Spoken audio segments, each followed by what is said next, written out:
Estamos começando o Cotidiano e você, quero agradecer, muito obrigado pela sua presença sempre conosco aqui. E hoje o programa está muito bom. Hoje sabe quem veio conversar com a gente? Vanessa Goulart. Conhece Vanessa Goulart? Conheço, família de artistas, Lissete Bruno, Paulo Goulart. A mãe dela também, né? A bisavó, a bisavó, a avó. E é verdade, você vai se emocionar com as histórias da Vanessa Goulart.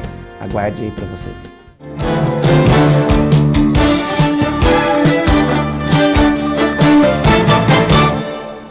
Nós estamos começando aqui Cotidiano e você, como nós dissemos antes, nós vamos receber e conversar com uma das atrizes mais simpáticas e talentosas que nós temos no Brasil. E depois eu vou dizer por quê, que eu acho pessoalmente uma das mais simpáticas aqui. Nós estamos aqui conversando com a Vanessa Goulart. Muito obrigado de estar com a gente, viu? Nossa, Ricardo, que prazer estar aqui com vocês. Uma delícia. Prazer é nosso, viu? Alegraram minha tarde. Que bom, que bom. Olha, vou dizer uma coisa. Eu vou já Por que você vai falar depois? Eu vou falar agora, então. Se eu te falar uma coisa, eu conheci a Vanessa num programa de televisão que eu fiz há um tempo atrás, né, na TV Gazeta e tal. E uma das coisas que me chamou muito a atenção, Vanessa, se você sabe disso, talvez outras pessoas saibam. Geralmente quando a gente encontra com artista é muito cheio de não me toques. É verdade isso, eu conheço, eu convivo com a família dela tem um monte. Monte. Mas ninguém é cheio de não é. Mas a Vanessa é especial.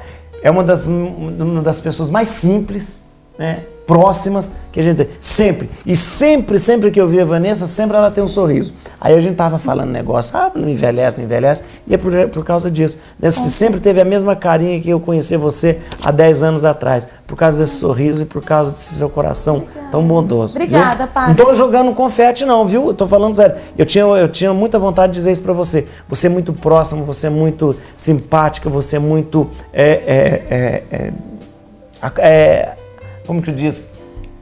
Fácil da gente chegar e fácil da gente gostar. Nossa, acessível. Essa é a palavra. Obrigada, eu fico muito feliz. Engraçado você falar do sorriso, porque essa coisa do sorriso é meio que uma marca registrada da família. Mas ele tem um poder, né? O sorriso tem um poder transformador. Um sorriso verdadeiro, ele muda as pessoas ao seu redor, ele muda o ambiente. Né? Sabe que Deus fez o sorriso não pra gente, né? Deus fez o sorriso pros outros. Por isso que nós nunca conseguimos ver o nosso sorriso, nós nunca conseguimos ver o nosso rosto. Aliás, nunca ninguém conseguiu ver o próprio rosto. Nós vemos a imagem refletida, mas nós não temos a capacidade de ver o nosso rosto. Ou vemos num filme que não é uma imagem. Por quê? Porque Deus fez o nosso rosto e o nosso sorriso para o outro. Então nós temos a energia, né? Nós do temos bem, responsabilidade. Isso mesmo. E transforma mesmo. É verdade. É fato. Mas tem que ser verdadeiro. Não, nós falamos aqui da família de artistas, né? A tua família tem um monte de artistas. Quantos artistas tem na tua família? Nossa Senhora. Bom, desde a minha bisavó, Eleonor Bruno, minha avó, Lissete Bruno, meu avô, Paulo Goulart, minha mãe, Bárbara Bruno, minha tia, Beth Goulart, meu tio, Paulo Goulart Filho. Aí as filhas do Paulinho também são atrizes. Também a Clarissa Maioral e a Paulinha Mies, é atriz e bailarina. E na minha geração também deu uma diversificada, ainda bem, né? Pra dar uma variada. Tem um advogado na família. Um estranho no ninho. Não, maravilhoso. Ele é assim, o queridinho da família, que ele resolve todos os pepinos. É incrível. O Léo, meu irmão mais novo. E o Dudu, que é o do meio, que fez educação física e tá fazendo fisioterapia agora. Tem uma prima, filha do Paulinho, que joga futebol nos Estados Unidos. Olha, deu uma diversificada nessa geração aí. E vocês já fizeram algum trabalho, normalmente juntos, assim, trabalhos? Já, a gente está sempre trabalhando junto. E um especial foi muito marcante. Foi a peça Sábado, Domingo e Segunda, que acho que foi no ano de 2004, por aí. Uma peça italiana em que toda a família praticamente estava em cena, menos a Beth, que acho que ela estava fazendo outra coisa no Rio, não lembro. Mas estava meu avô, minha avó, minha mãe, meu tio e eu. Eram 5 pessoas da família. Que legal, isso, hein? Que interessante. E essa vontade de ser atriz surgiu por causa dos pais, por causa da... Como que foi? Não, quer dizer, mais ou menos, eu acho que assim, qualquer família que você tem uma profissão né, forte, você ou ama ou você odeia. Você não tem muito meio termo, né? Então eu já sempre gostei. Eu gosto de me comunicar, desde pequenininha. Tenho vários vídeos na internet, eu com 2, 3 aninhos, eu adorava um microfone, não podia ver um microfone. Então a certeza que eu tenho na vida é que eu tenho que trabalhar com comunicação. Seja como atriz, como apresentador, por isso também fui fazer jornalismo. Você é jornalista? Adoro também. Olha que beleza. Então, só me deu mais ferramentas para trabalhar a comunicação, que eu acho que é a minha grande missão nessa vida. E enfim... Aí... O fato de você ter uma referência como teu avô, tua avó, isso atrapalha ou ajuda? Não é uma referência alta demais para você? Tem os dois lados. Eu vou explicar por quê. É muito gostoso a gente ter colegas na família, porque a gente troca muito. Então, nunca acaba o assunto. Mas a comparação não deixa de existir, Olha, a comparação, ou não, no começo da carreira? Não, na verdade, eu vou dizer a história da comparação, pelo menos pra mim. Quando eu tô trabalhando, eu não penso em nenhum minuto nisso, porque eu tô fazendo o que eu realmente gosto. Então, eu tô me divertindo, eu tô vivendo ali o meu momento. Então, eu não vou pensar em quem tá me comparando, então, porque o prazer é meu, um prazer pessoal. Agora, é difícil, eu vou dizer agora o lado que é difícil. As pessoas acharem que a gente sempre está trabalhando, que a gente não tem problemas, que a gente não precisa correr atrás das coisas. E isso não é verdade, a gente rala pra caramba. Talvez até mais por conta dessa dificuldade. Dessa dificuldade, dessa cobrança também, né? Dessa cobrança, nesse sentido. Agora, quanto à qualidade de trabalho, eu nunca me preocupei, não. Porque assim, você eu tô faz sempre tudo, faz inteira no que eu tô teatro, fazendo. faz cinema. Eu comecei fazendo teatro aos 9 anos de idade, também de uma maneira super inesperada. 9 anos foi quando você começou? Foi quando eu comecei. E como que começou? Então, é uma história bacana também. Eu tinha 9 anos, estava na escola e eu sempre ficava responsável pela pecinha de final de ano. Eu dirigia, apresentava e tal. E numa dessas pecinhas eu fazia um palhacinho, que era o narrador, e tinha uma produtora de uma peça infantil, que era autora da peça também, Marilu Alvarez, me viu na apresentação, gostou de mim, precisava de uma criança para fechar o elenco, me chamou, não sabia que eu era neta do Paulo, da N7 nada. Não foi por causa disso. Olha que interessante, Eu né? acredito que nada é por acaso mesmo, né? Então, o teatro me escolheu. Isso acontece muito. E aí, desde então, nunca mais parei de fazer teatro. Aí depois comecei a fazer cinema. Era essa? A Cegonha Boa de Bico. Era uma peça que contava para as crianças como nasciam os bebês. Olha que interessante. E tem uma curiosidade. A peça era feita por crianças e um dos atores da peça era o filho da Marilu.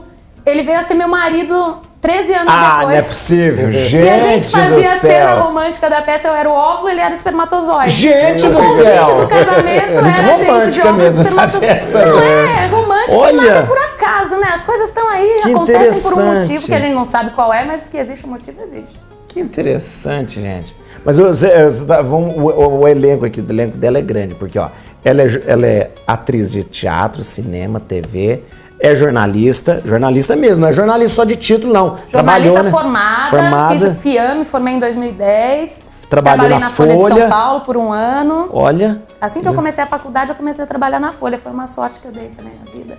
Aliás, o dia que eu entrei na Folha, meu primeiro dia na Folha era dia 11 de setembro de 2001. Olha que simbólico também.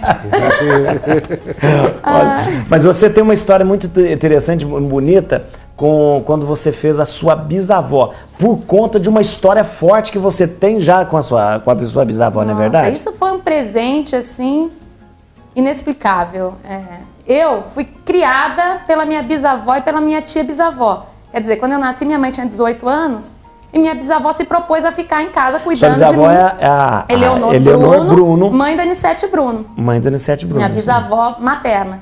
E se propôs a ficar morando com a gente. Eles eram muito novinhos, os meus pais, né? Ela e a irmã dela, Dedéia, minha tia bisavó.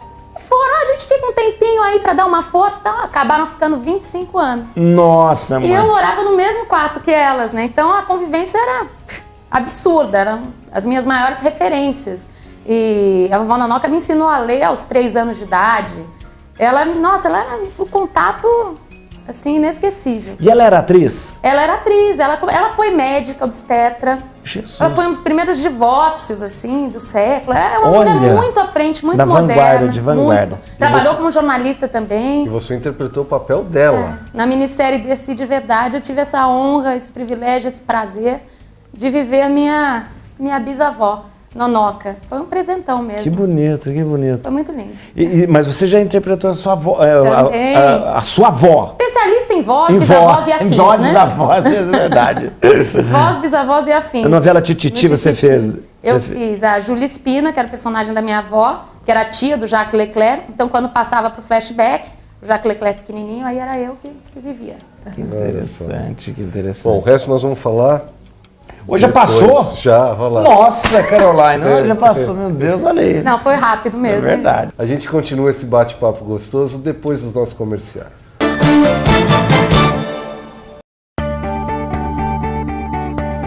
Dizendo não à ilegalidade, à pirataria, à sonegação, ao desmatamento e à corrupção.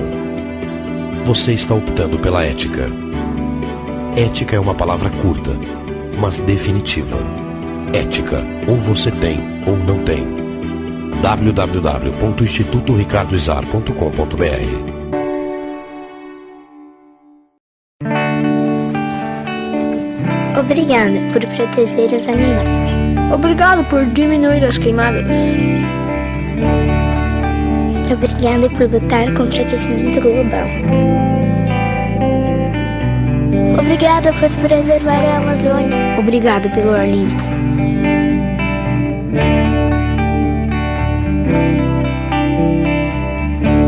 Obrigada. Precisando de uma luz? Que tal substituir as lâmpadas comuns pelas fluorescentes, que economizam até 80% de energia? Desligar os equipamentos da tomada também ajuda. Aparelhos em stand-by representam até 12% da sua conta de luz. Energia desperdiçada é dinheiro jogado fora. Ser consumidor cidadão é parte da solução. Uma campanha do IDEC, Instituto Brasileiro de Defesa do Consumidor. Apoio Oxfam Novib.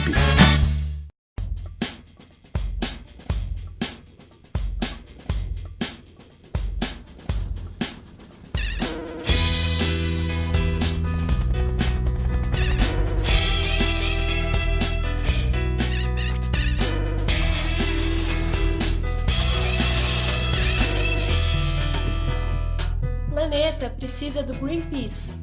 O Greenpeace precisa de você. Junte-se a nós. Era uma vez uma casca de banana. Veio a reciclagem e a transformou em adubo, que vira produção agrícola e até energia. Você tem um papel importante nessa história. Coloque os restos de alimentos e outros materiais orgânicos no lixo úmido, separados dos papéis, vidros, metais, plásticos e de todo o lixo seco. Isso facilita o trabalho dos catadores, gera empregos e poupa recursos naturais. Mude de atitude, separe o lixo e acerte na lata. Governo Federal. Estamos de volta, Cotidiano e Você, entrevistando Vanessa Goulart. E a gente estava falando do seriado da Dercy, que você interpretou a tua bisavó. Exatamente, Eleonor Bruno, minha querida vovó Nonoca. É um presente grande. Como foi feita a escolha? Você foi convidada para esse papel? Fui convidada para fazer pelo Nelson Fonseca, que é produtor de elenco do Rio. Na verdade, essa minissérie ela tinha essa proposta, né? Então, o filho do Chico Anísio fez é verdade. Chico Anísio, Niso. O Carlinhos Loeffler, que é neto do Oscarito, fez o Oscarito. Então tinha uma carga emocional muito grande assim, envolvida nessa minissérie. Então foi uma delícia para todos nós, com certeza. Mas já que você falou que foi convidada, você é uma atriz, grande atriz, de renome, tem tudo isso, mas tem também o nome da família, tudo. E você quando vai participar, você participa de testes ou usa aquele quem indica? Não, não funciona, funciona, viu? né? Não. É Se eu tivesse, pensa. mas pode pensar, se eu tivesse facilidade, não tinha o menor problema de falar, gente. Fazer o quê? Né? Nasci nessa família, estou aproveitando as oportunidades que me aparecem, mas não é assim. Não é assim. Tem que ralar mesmo, tem que ralar muito, talvez até mais por causa desse pensamento. Essa, sem dúvida, verdade, é a maior dificuldade de carregar o sobrenome famoso. Esse é o maior peso. Fora isso, é uma delícia. Você mora onde? Em São Paulo, Rio ou na Ponte Aérea? Eu tô morando no Rio agora. Eu tô morando no Rio, me mudei pra lá. Mas eu sempre morei em São Paulo. Eu tenho meu cantinho em São Paulo também, então tô onde o trabalho tá, né? Onde o trabalho, é verdade. Olha que interessante. A sua família também fica nesse lá e aqui? Nesse lá e cá, nessa loucura. Tem épocas que são mais paulistanas, tem épocas que são mais cariocas, aí sempre dependendo do trabalho. Mas você nasceu em São Paulo? Nasci em São Paulo. Cinema, teatro, televisão, tem alguma peça, alguma coisa, algum projeto novo que você vai fazer? Tô saindo daqui para fazer espetáculo. Hoje eu vou pro palco ainda, vou fazer a Aurora da Minha Vida, dentro de um projeto do meu avô, que é um projeto lindo, chamado Teatro nas Universidades, que está no 8º ano. Olha. A gente leva os espetáculos para dentro das universidades gratuitamente. Poxa. Nós temos patrocínio, enfim, e aí esse projeto começou quando há 8 anos meu avô leu uma pesquisa que indicava que mais de 70% da população de jovens jamais tinha ido ao teatro. Nossa. E aí ele ficou muito chocado com esse número e criou esse projeto que já está no 8º ano. Então é um prazer enorme participar desse projeto Que tão interessante, o projeto leva o teatro nas universidades. dentro dos auditórios das universidades que normalmente não são utilizados, né? Exceto uma palestra. Fechado. E geralmente são levados o quê? São peças clássicas? Peças... Isso. Olha, essa peça que a gente está fazendo desde 2010 se chama Aurora da Minha Vida, de Naum Alves de Souza. É uma peça que tem uma comunicação fantástica com a plateia, todo mundo se identifica, mas já tiveram espetáculos de... Essa é produção nossa, Nissete Bruno Produções Artísticas. Mas tem espetáculo, já teve do Júlio Adrião, que era um monólogo, A Descoberta das Américas, que ele ganhou o Prêmio Shell. Teve o Agreste, que é uma peça aqui em São Paulo, com uma direção do Márcio Aurélio. Assim, varia. Cada ano ou é produção nossa ou a gente chama os espetáculos que estão acontecendo em São Paulo e leva para dentro das universidades. Espetáculos que têm um apelo grande, premiados. Uma temporadazinha em cada faculdade? Não, uma única apresentação. Uma única apresentação.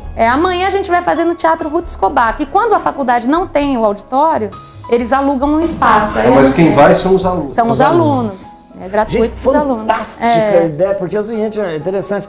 Porque quando a gente fala que teatro é cultura, mas tem que transformar isso de uma forma... Em hábito, né? Exatamente, está muito longe. E fazer com que o jovem possa ter esse contato mesmo. A ideia é essa. Depois dessa arte, na sua essência, vamos falar da sétima arte. Sétimo cinema. A sétima parece tão retrô. Sétima arte, sétima arte, sétima arte, né? Incrível. Cinema, né? Amo o cinema. O cinema na minha vida também sempre aconteceu de uma maneira...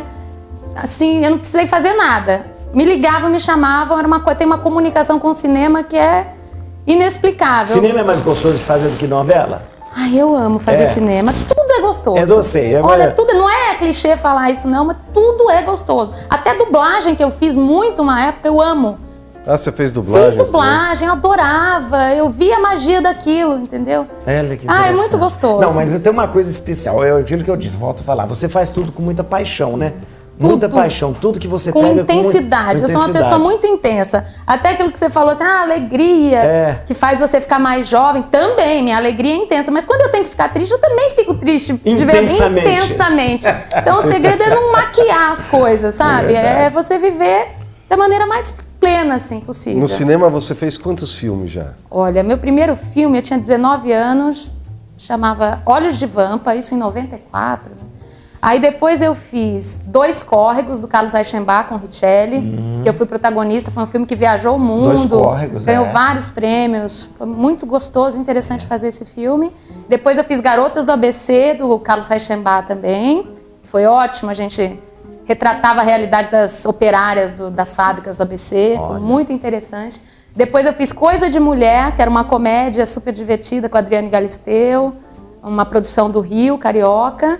Fiz agora o Luz nas Trevas, que é a continuação do Bandido da Luz Vermelha, que foi um filme que marcou muito a década de 60, 70. E agora é a continuação, é o roteiro que o Rogério Zenzella deixou antes de morrer, com o Ney Matogrosso. Filme cheio de participações, meu avô faz também. O filme vai estar sendo lançado agora quinta-feira e sexta-feira entra em cadeia nacional. Que interessante. Como chama? Luz nas Trevas, com o Ney Matogrosso. Padre Juarez está me devendo um jantar. Aí nós vamos assistir e depois eu pago o jantar. Aliás, você que está me devendo um monte de coisa. Aliás, inclusive me levar para assistir o filme, tá bom? Tá bom, tá fechado. Olha, você vai fazer mais pergunta? Não, é que a Carol tá falando aqui. Já? Eu não acredito, muito gente. Pouco. Não devia nem ter vindo fazer o programa, tá vendo? Vem um cafezinho e a gente continua conversando aqui, né? Tá vendo como que é gostoso a gente conversar com gente simpática, com gente que, né, vive obrigada. intensamente tudo aquilo que faz, né? Obrigada mesmo. Eu quero agradecer você, muito mesmo, muito por nos trazer essa luz, né? Esse momento tão bonito aqui pra gente. Nossa, eu que agradeço a oportunidade de poder trocar essas ideias tão gostosas com vocês. Vanessa, os contatos agora, pra gente entrar em contato, o mundo todo entrar em contato com você. Bom, vou deixar o meu Facebook, que é a melhor maneira de se entrar em contato comigo, é Vanessa Goulart, G-O-U-L-A-R-T-T, 2 T's no final. 2 T's, não esqueça 2 T's. Não esqueça dos 2 T's, se botar com um T só vai ter um monte de Vanessa Goulart lá, mas com 2 T's, só eu. Aí você me adicionar. É isso. Esse é o Facebook. Beleza. Muito obrigado mais uma vez. Obrigado, deputado. Eu vou terminar? Você que termina hoje. Eu que termino. Então daqui a pouco a gente tá de volta. Tem mais coisa pra gente conversar aí.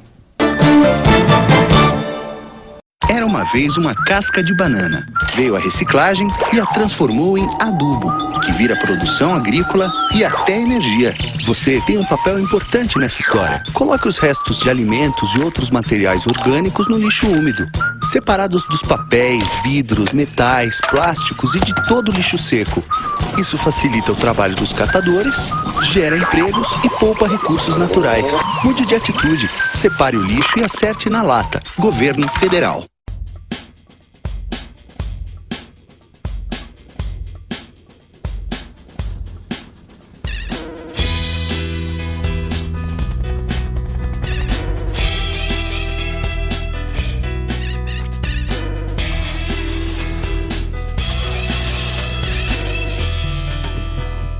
O planeta precisa do Greenpeace.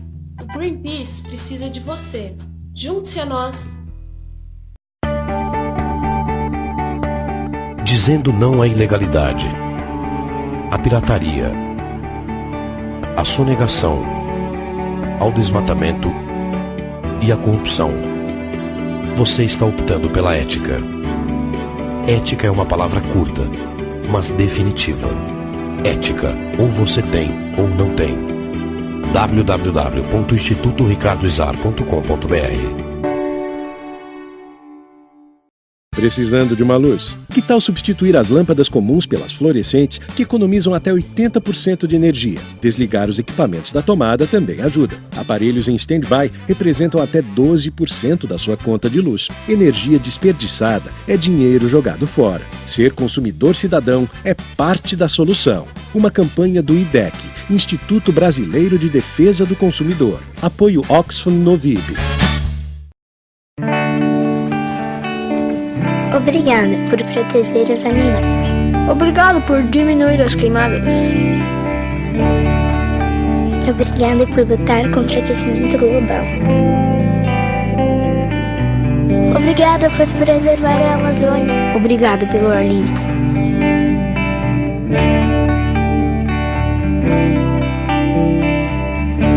Obrigada.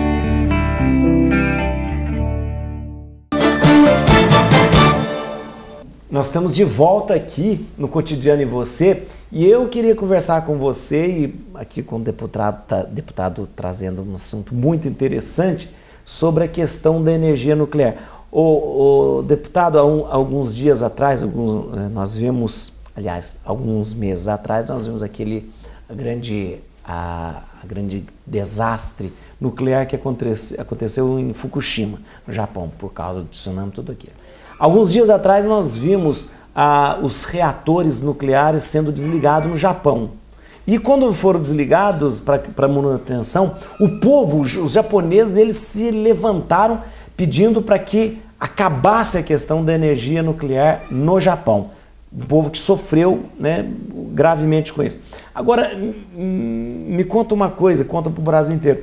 Há todo um levante, um plebiscito em relação à energia nuclear também no Brasil? Na verdade, quando a gente viu o acidente de Fukushima, logo que teve o acidente de Fukushima, nós chamamos uma audiência pública aqui no Brasil, que eu fui o autor do requerimento, para que os órgãos responsáveis do governo mostrassem para a gente se as nossas usinas de Angra 1 e Angra 2 elas eram seguras. E o que me deixou chocado foi que durante a entrevista, durante a audiência pública, o que foi colocado para a gente é que tinha toda a segurança em Angra 1 e Angra 2 e que ela era exatamente o mesmo sistema de segurança de Fukushima. Aí eu perguntei, poxa, mas se lá teve problema, por que aqui não vai ter? Isso. Falei, porque aqui não tem tsunami. Mas quem garante que aqui não tem tsunami? Aqui a gente tem desmoronamentos perto lá em Paraty, a gente viu. Justamente, né, em Angra, desmoronamentos que já tiveram no finais de ano, com a época de chuva. Então assim, não é a energia mais segura. E outra coisa, a energia nuclear ela é uma energia cara para o Brasil. Hoje ela é responsável por 1,2% de toda a energia que a gente consome, né? Angra 1 e Angra 2 geram 1,2%, só que ela custa 12 vezes mais do que a energia gerada de outras fontes. E no Brasil, nesse episódio que o senhor falou de Fukushima, o próprio cientista japonês que defende as usinas nucleares no Japão, ele colocou no Brasil não precisaria de usina nuclear, porque nós temos outras fontes alternativas de energia. Porque no Brasil, basicamente, a energia gerada pelas hidrelétricas. Isso. Mas nós temos aqui como implantar eólica, solar, existem outras formas alternativas que agridem menos o meio ambiente Porque todo mundo fala a energia nuclear é limpa. Limpa. Ela é limpa quando é produzida. Mas e o lixo atômico, o que se faz com ele? Em determinado momento ela vai deixar de ser limpa porque você vai ter... Então você tem os dejetos. Onde você coloca esses dejetos? Eles têm que ficar 10 mil anos estocados em algum lugar sem ninguém poder tocar. Isso. E quem vai receber esses dejetos? Até hoje, a gente não tem um destino para os que são produzidos em Angra 1 e Angra 2. A gente não sabe quanto vai ser gasto em Angra 3. Alguém perguntou para o consumidor se ele quer pagar esse custo elevado de construir uma outra usina? Tudo foi imposto pelo Executivo para a gente e que já vem desde um programa nacional nuclear lá de 1970, na época da Ernesto ditadura. Geisel. Exatamente. Ernesto Geisel que começa com o programa nuclear no Brasil e é realmente imposto da maneira com que era imposto. E sempre tratado de sigilo militar. Sim. Então a gente nunca teve acesso. Quanto foi gasto? Ninguém sabe. Ninguém sabe. E quanto vai ser gasto? Se pressupõe 10 bilhões. Mas a gente não sabe para construir Angra 3. Então, o que a gente está trazendo para o Congresso Nacional foi uma proposta que trata de um plebiscito. Quando a gente coloca o plebiscito, é uma consulta nacional para ver se a população quer ou não consumir energia advinda de usinas nucleares. Eu sei que a gente vai falar, mas esse projeto não vai passar, plebiscito. Mas quando a gente apresentou o projeto, a intenção é que o assunto viesse à tona no Congresso Nacional. Sei. Eu acho que o Congresso tem que ter o direito de saber quanto está sendo investido nisso, se não existem outras formas mais baratas e mais seguras de gerar energia no Brasil, e por que investir tanto se a Alemanha, por exemplo, teve um plebiscito e eles pararam de produzir. Né? Os Itália, países do primeiro mundo, todos eles. E aí estão mandando esse resíduo deles de tecnologia para ser construído aqui no Brasil. Então é isso que a gente é contra. A gente quer uma discussão, a gente quer que o governo abra para o Congresso Nacional quais são os planos nucleares para o Brasil. Acho que a gente tem o direito de saber tanto pela segurança como pelo custo. Você disse que não seria possível um plebiscito, porque você acha que não, eu vejo como possível. Apresentei o projeto para que haja. Mas o projeto foi seu. Você projeto apresentou um projeto. Ele já passou, está na primeira comissão, que é a Comissão de Meio Ambiente. Isso. Mas o governo tem feito uma pressão para que isso não seja aprovado. Tá. O que o governo, na verdade, eu acho que não quer, é que sejam abertos esses custos. Eles querem manter isso como um sigilo. E eu acho que não precisa de sigilo, porque a gente não está falando de energia nuclear para uso militar, nós estamos falando de geração de energia. E eu acho assim meio dúbio se nós realmente precisamos ter usina nuclear no Brasil. E precisa ser dado um destino para o dejeto, do lixo nuclear. Lixo atômico. Ninguém quer, por exemplo, colocaram para uma cidade de Goiânia, mas eles não querem receber o lixo lá, então vão pagar a prefeitura para poder receber o lixo. Então é complicado isso, acho que a gente tem que chegar a uma solução, ainda mais aqui no Brasil, que a gente tem diversas alternativas aí para a gente fazer, principalmente eólica e solar. Olha que interessante, eu acho que é interessante, como você lembrou, trazer esse assunto de discussão e colocar para a população também. A população tem o direito de discutir e, se for o caso, até decidir por um plebiscito. Eu acho sim, a gente vive numa democracia. E quem vai usar energia somos nós. E cabe até o caso na defesa do consumidor, por exemplo. Isso. Porque por que nós temos que consumir uma energia mais cara e mais perigosa? Isso. É isso que a população tem que opinar. Não quero pagar mais para ter uma energia mais perigosa. Eu acho que é esse o assunto que tem que ser tratado. Olha que interessante, o deputado Ricardo Isaac trabalhando lá sem parar, viu? Olha, muito bom, muito bom. Ô, deputado, encerra o programa pra gente. Encerro. Foi um prazer poder estar aqui com vocês hoje, com o Padre Juarez. A gente espera você e tua família no próximo programa, O Cotidiano e Você.